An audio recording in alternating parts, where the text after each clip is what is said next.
جی عمران بھائی، بیسیکلی جس ٹاپک کو آج ہم لے کر یہاں بیٹھے ہیں یہ ٹاپک انتہائی اہم ہے، اور بالخصوص میں اس لیے عرض کروں گا کہ ہم رمضان کریم کے اس مہینے میں ہیں۔ اس مہینے کے اندر اللہ رب العزت نے ارشاد فرمایا کہ جو عام دنوں میں آپ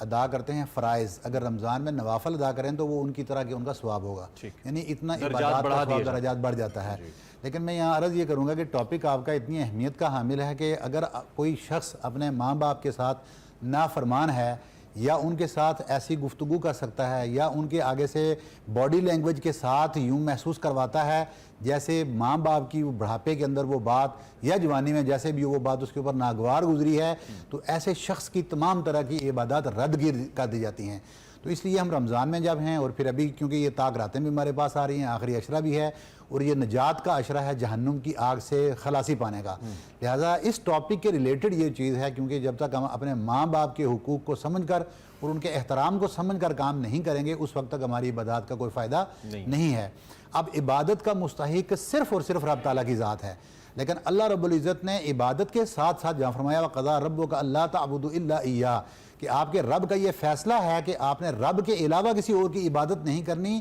وَبِالْوَالِدَيْنِ إِحْسَانًا مُتَّصِلًا مَعًا بعد فرما دیا، اور اپنے ماں باپ کے ساتھ بھلائی کرو۔ تو ماں باپ کے ساتھ یعنی توحید کا درس دینے کے بعد ماں باپ کے ساتھ بھلائی کرنے کا مقصد یہ ہے کہ اللہ رب العزت یہ سکھانا چاہتا ہے کہ رب میں ہوں جس نے انسان کو عدم سے وجود میں لایا، لیکن یہ ماں باپ ہیں جو ظاہری سبب بنے ہیں۔ اور جس طرح میں نے عرض کیا کہ رب ہے، رب کیا ہے، جس طرح سورہ فاتحہ میں آتا ہے الحمدللہ رب العالمین، رب کہتے ہیں گریجولی کسی چیز کو پالنے والا اور بڑا کرنے والا، اس لیے اللہ رب العزت کو عالمین کا رب کہا گیا کہ وہ تمام کائنات کی ہر چیز کو پالنے والا، حقیقی پالنے والا ہے۔ ایسے ہی ماں باپ کو بھی رب کہا جاتا ہے، رب ارحمہما کما ربیانی صغیرا، اے اللہ ان کے اوپر اپنی رحم فرما، جس طرح انہوں نے مجھے بچپن میں پالا، وہ میرے رب تھے، بچپن میں وہ میرے رب تھے۔ کیسے رب تھے کہ وہ بچپن میں یعنی میں ایک ناتواں تھا،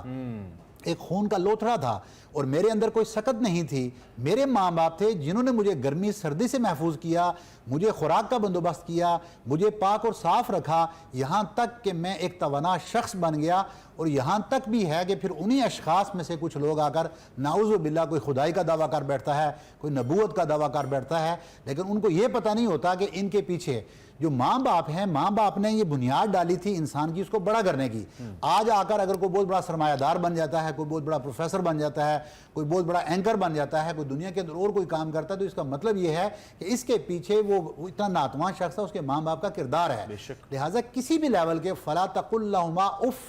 ولا تنہرہما، فرمایا کہ ماں باپ کے سامنے کلمہ اف تک کبھی نہیں کہنا۔ اچھا بدر صاحب، آپ نے نافرمانی کا ذکر کیا، ایک تو نافرمانی وہ مستقل نافرمانی ہے کہ کوئی اولاد یہ کہہ دے کہ میں نے والدین کی بات نہیں ماننی، لوگ والدین کو چھوڑ بھی دیتے ہیں، یا والدین آگ کر دیتے ہیں اولاد کو، ایک تو وہ نافرمانی ہو گئی۔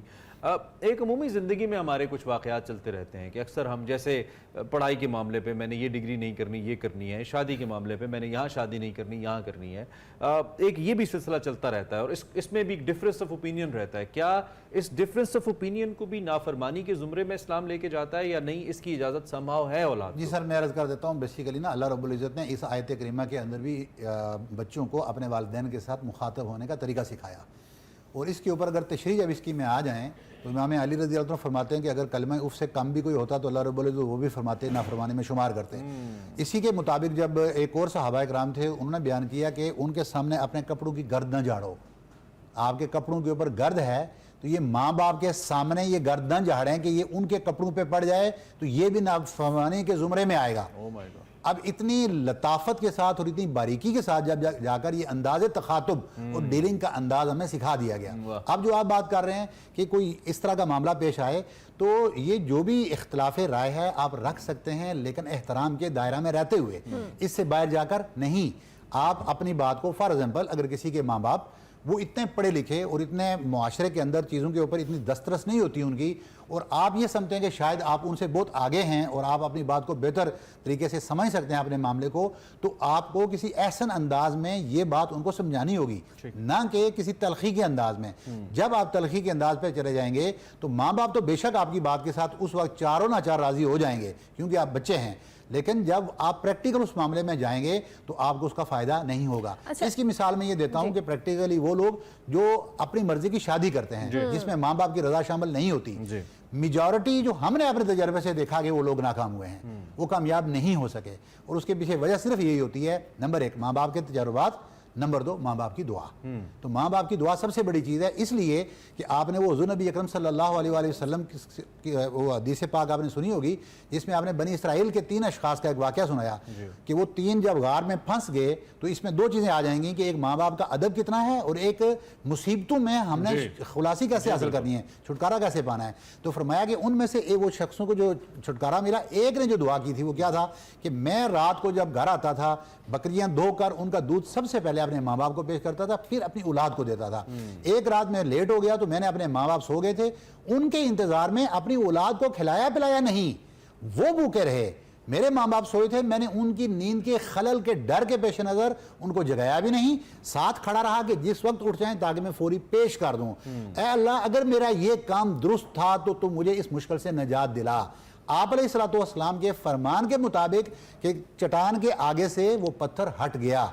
گویا کہ یہ عمل اس کا اللہ رب العزت کے ہاں مقبول تھا۔ تو آج ہم اپنے ماں باپ کی خدمت کے اندر خود ہمیں گیس کرنا چاہیے کہ ہم کتنے ماں باپ کے قریب چلے گئے ہیں، ہم اپنے ماں باپ کی کتنی خدمت کرتے ہیں۔ بالکل، ہمارا سیگمنٹ کا وقت آج وقت قلیل ہی تھا ہمیں ملا، لیکن آخری کچھ لمحات ہیں اور رمضان بھی جا رہا ہے، تو آپ اس حوالے سے بھی اور خاص طور پہ ماں باپ کی جو خدمت ہے، شفقت ہے، اس کے لیے کچھ بھی بغدادی صاحب جی میں صرف یہ گزارش کروں گا عمران کوئی بھائی، نصیحت کر پائیں ہمارے بنیادی میں یہ نصیحت کروں گا کہ اللہ رب العزت نے جن جن چیزوں کو جو مقام دیا ہے ان کو وہ حق ادا کریں، یعنی جس چیز کو جس جگہ پر رکھا ہوا ہے اس کا حق ادا کر دیں۔ اللہ رب العزت کا اپنا حق ہے، رسول اللہ صلی اللہ علیہ وسلم کو ان کے ساتھ محبت کا اپنا حق ہے، ان کے احکام کی پابندی اور بجا لانا، ماں باپ کا اپنا حق ہے، پڑوسیوں کے اپنے حقوق ہیں، بچوں کے اپنے حقوق ہیں، بیوی بہن بھائیوں رشتہ داروں کے اپنے حقوق ہیں، ان تمام حقوق کو ادا کریں، یہی سب سے بڑی عبادت ہے۔